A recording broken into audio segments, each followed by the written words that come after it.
Bab 230 Darah. Cepat, lebih cepat. Kekuatan internal wanita itu telah didorong hingga batasnya. Pada saat ini, dia telah berlari selama hampir sepanjang malam. Tubuhnya sudah mencapai batasnya.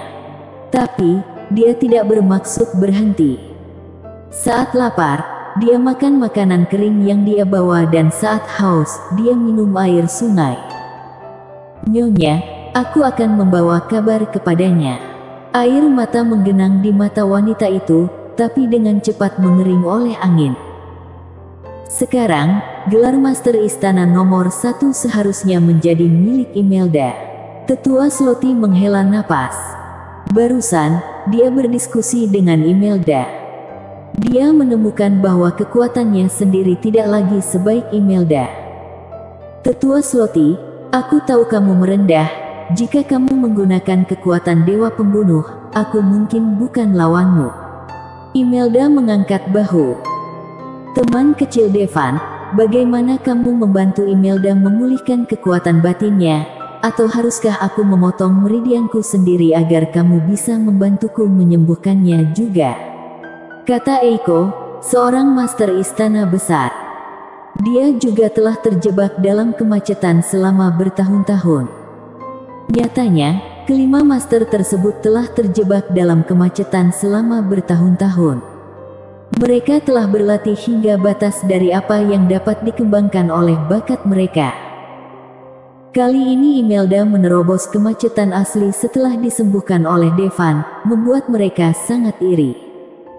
Devan melirik Eiko, yang tingginya hampir 2 meter dan sudut mulutnya berkedut. Hati berkata, meski bisa membantunya, dia tidak mau. Dan setelah mendengar perkataan Eiko, sudut mulut Imelda bergerak-gerak. Dia mengingat proses Devan membantunya memulihkan kekuatan batinnya. Kemudian membayangkannya dengan Eiko.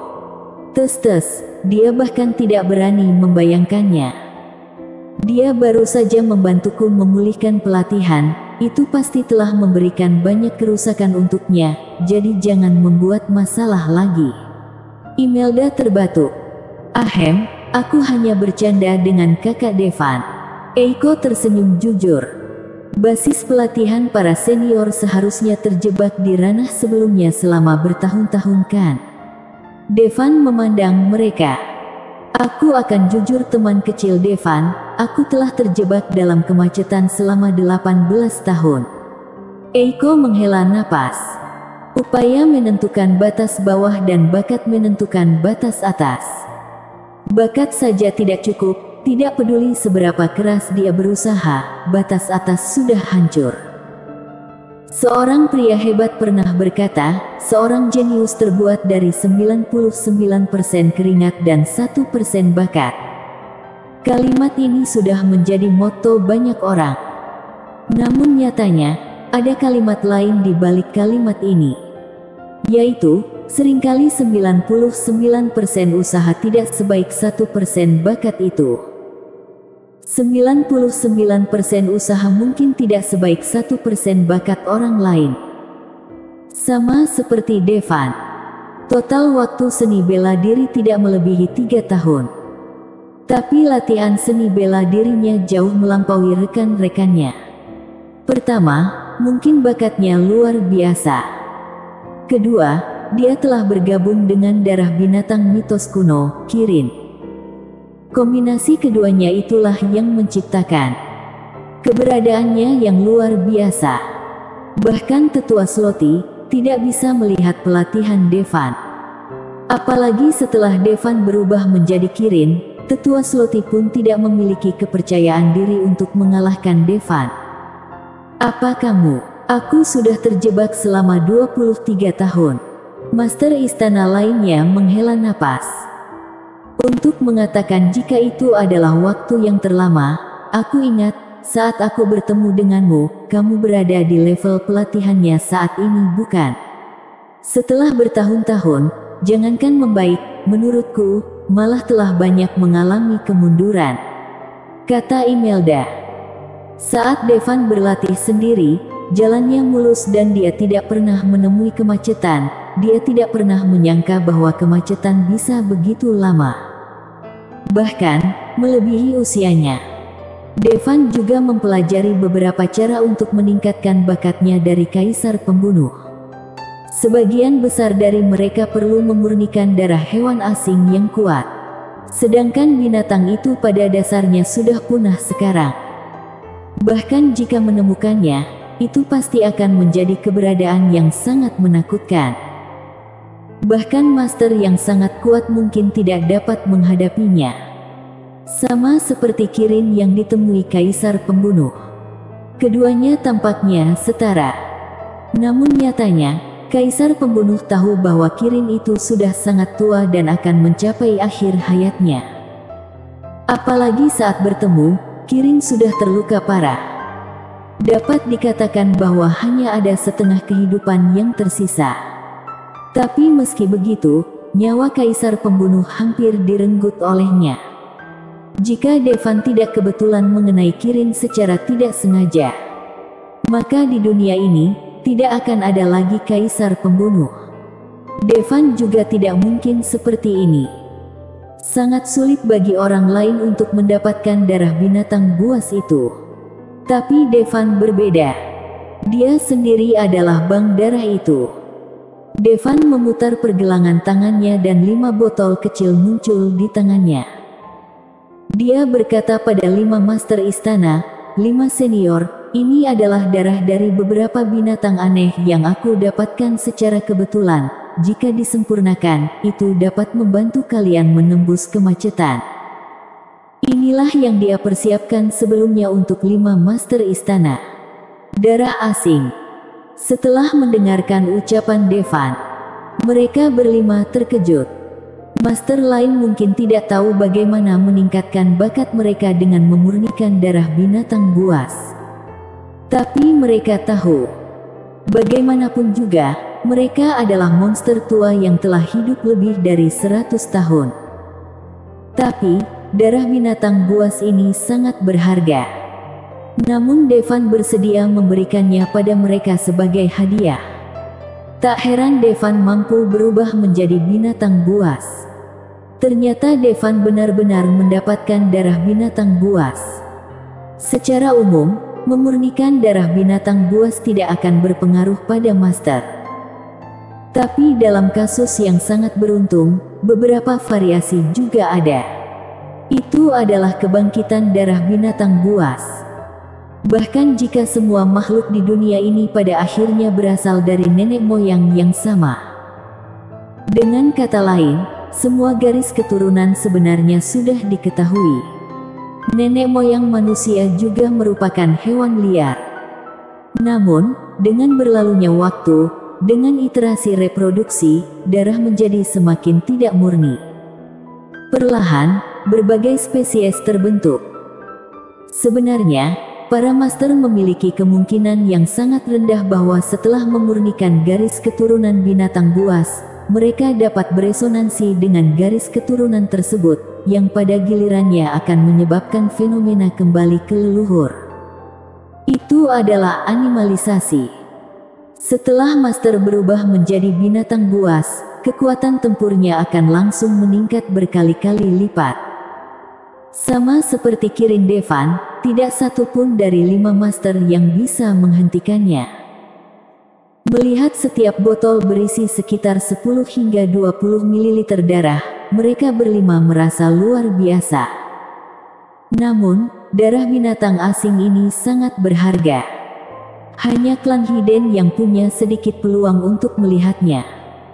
Adapun untuk mendapatkannya, sangat sulit, bahkan jika itu adalah klan Hiden. Oleh karena itu, bahkan 1 ml darah binatang buas asing pun sangat berharga. Tapi Devan benar-benar memberikan hampir 100 ml darah binatang buas ini sekaligus.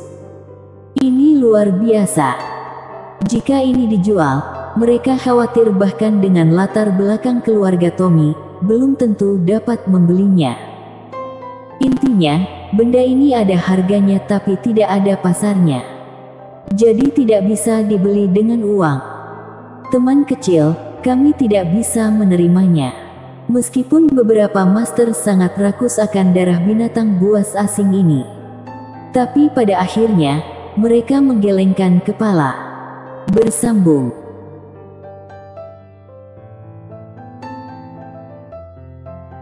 Bab 231 Membela Ayah. Darah binatang buas asing, ini terlalu berharga. Tidak apa-apa, aku punya banyak, kata Devan dengan acuh tak acuh. Bagaimanapun, itu adalah darahnya sendiri. Bagi yang lain, mendapatkan darah binatang buas asing sama sulitnya dengan mendaki langit. Tapi bagi Devan, dia bisa memiliki sebanyak yang dia mau. Tapi tentu saja, seseorang tidak dapat menggunakannya terlalu banyak sekaligus.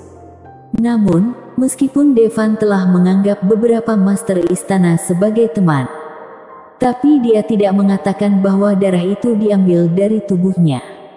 Sebaliknya, itu diperoleh secara kebetulan. Setelah mendengar ucapan Devan, mereka berlima semakin kaget. Orang ini tidak membunuh binatang buas asing secara langsung kan? Binatang buas asing, bahkan para ahli di lingkaran dalam, hanya mendengar tentang mereka dan tidak pernah melihatnya. Saya harus mengatakan bahwa keberuntungan Devan sangat bagus.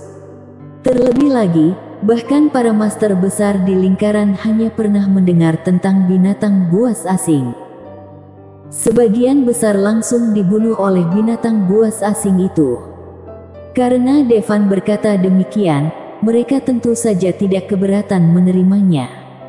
Devan memberikan darahnya kepada 5 tuan. Itu karena dia membutuhkan mereka untuk melindungi kakak perempuannya. Semakin kuat pelatihan mereka, semakin aman kakak senior Frances. Setelah kejadian ini, Devan menyadari bahwa menjadi seorang ratu tidaklah mudah. Selain itu, banyak risiko yang harus diambil. Tidak mungkin baginya untuk selalu berada di sisi Frances. Aku mendengar bahwa bahkan binatang buas asing tingkat terendah dapat menembus kemacetan asli dengan memurnikan darah mereka. Aku tidak tahu, teman kecil Devan, darah binatang buas asing macam apa ini. Aku juga tidak tahu tentang ini, guruku memberikannya kepadaku. Devan tidak mengungkapkannya secara detail. Lagi pula, Kirin tidak bisa lagi digambarkan sebagai binatang buas asing. Itu adalah binatang purba. Bahkan jika para klan Hiden tahu di mana Kirin berada, mereka tidak akan berani memanfaatkan Kirin. Begitu berita itu terungkap, Devan khawatir ini akan menimbulkan kekacauan di antara klan Hiden. Luar biasa, jawab Tetua Sloti. Aku tidak akan pernah melupakan kebaikan dan kebajikan besar teman kecil Devan. Mulai sekarang, urusan teman kecil Devan akan menjadi urusanku. Tetua Sloti itu membungkuk pada Devan. Aku juga. Master istana lainnya juga berkata. Setelah mendengar apa yang dikatakan semua orang, Devan menyentuh dagunya dan berkata, "Jangan berkata begitu, aku punya satu yang akan merepotkan kalian. Teman kecil, tolong beritahu kami." Semua orang langsung berkata. Saat ini, bahkan jika Devan meminta mereka untuk mengambil bintang di langit, mereka tidak akan menolak. Aku ingin mengeluarkan penjahat yang dijatuhi hukuman penjara seumur hidup karena pemberontakan, kata Devan dengan suara yang dalam. Secara alami, dia tidak melupakan tujuan utama kedatangannya ke istana. Ini untuk membantu ayah Regina direhabilitasi. Karena Devan sudah mengatakannya, maka ini harus dilakukan. Teman kecil, apakah kamu berbicara tentang Zoya Nacis, ayah dari Nona Regina? Eiko bertanya. Ya, Devan mengangguk.